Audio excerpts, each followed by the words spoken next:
Hey everybody, welcome back. So in my last video, which was the June update, I said that I'd finished my lower loop. Well, that isn't strictly true.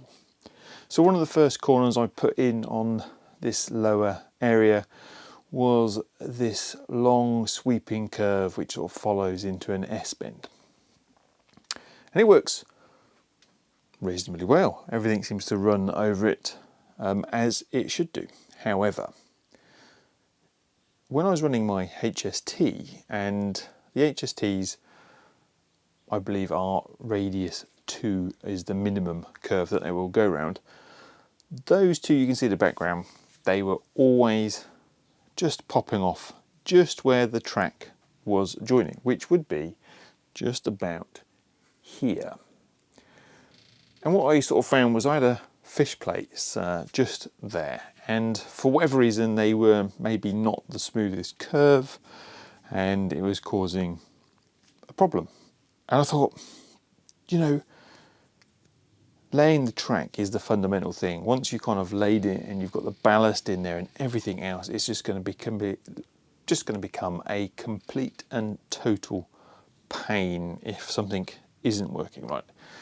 So I've decided to pull up both of the pieces of track, so the inner and the outer area, and I'm going to relay them. I'm going to try to use the set tracks and my new 67mm centre to centre little devices that I've got, which are just here, all the way around, to try to give the spacing. So the inner one really needs to be a radius 2 and the outer one obviously a radius 3 or something along the lines, and then it will converge into these again. So from here onwards I've never had a problem, and I will probably have to cut the track and rejoin it. This does obviously give me the option now to, actually this is where the other track is, this would now obviously give me the option to break these with a isolating track on my sort of my red line, and if I wanted to use block control, I could actually run block control on here if that's what I want to do. So I'm going to make that block control enabled, so to speak. So that's it. That is what this video is all about, and I'm going to try something slightly different. If I just grab one of my older pieces of set track and see if I can zoom in on this. Now, I don't know if you've noticed just here, the actual Flexi track already comes pre-populated with holes at the bottom. So you can use a very small drill and drill through from the bottom out the top. And that's what I'm going to do on that sweeping curve, because half the problem I was having, I was gluing it down. And I was trying to do it without pins. I watched Charlie doing one of his videos, and he fills them after the fact. And I thought, okay, I could do that. I could fill them up with a little bit of white filler. I'm going to have to spray over the top anyway to give them a light dusting of dirt and grime. And if need be, I can put a small piece of ballast on top just to hide it, like it's got in the way or it's been kicked or moved or something along those lines. So that's the plan. So I think I'm going to crack on with that right now and see if we can lay something.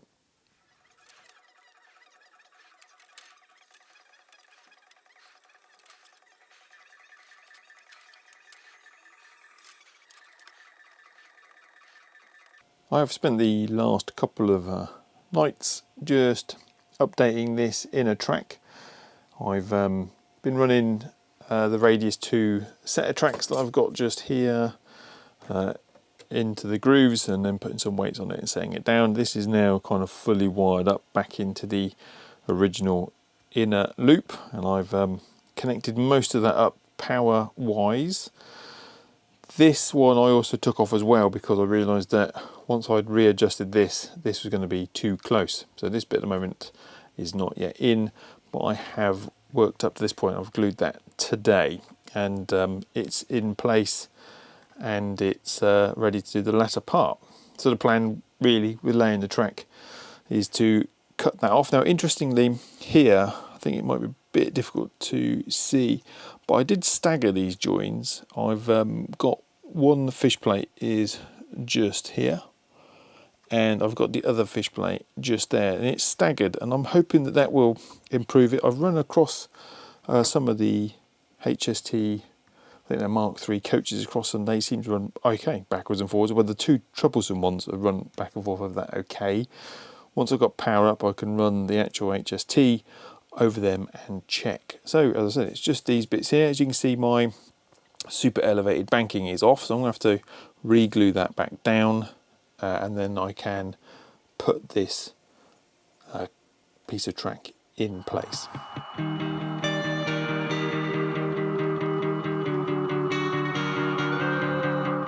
So it's time now to give it all a bit of a test. So the two HSTs that I've got fully sound equipped, and I'm going to give these a run around. I'm going to start off slow, and I'm going to build them up, and we are going to go full speed in both directions. Hopefully nothing is going to come flying off the track. There's a heck of a drop, 1.2 meters to be precise, between the rail tops and the concrete floor below. This could be a very brave thing to do, or a very stupid thing. But we're going to slowly build them up. We're going to get them to about speed step 60, and we're going to slowly power them up, make them faster and faster. An interesting thing here is the sheer volume that these things are making on the track. The noise in the room is remarkably loud when they are going full tilt.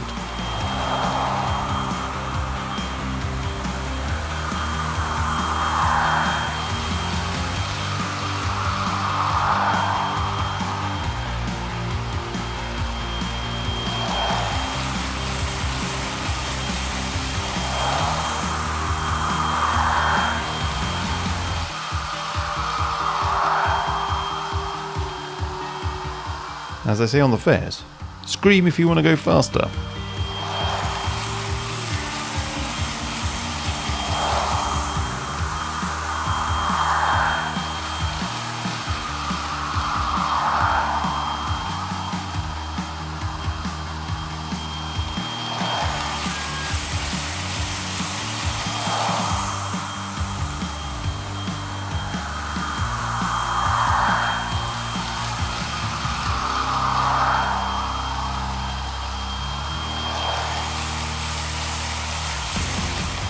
So I think we're there. 128 speed steps, maximum speed, no collisions, nothing falling off. A result has been made.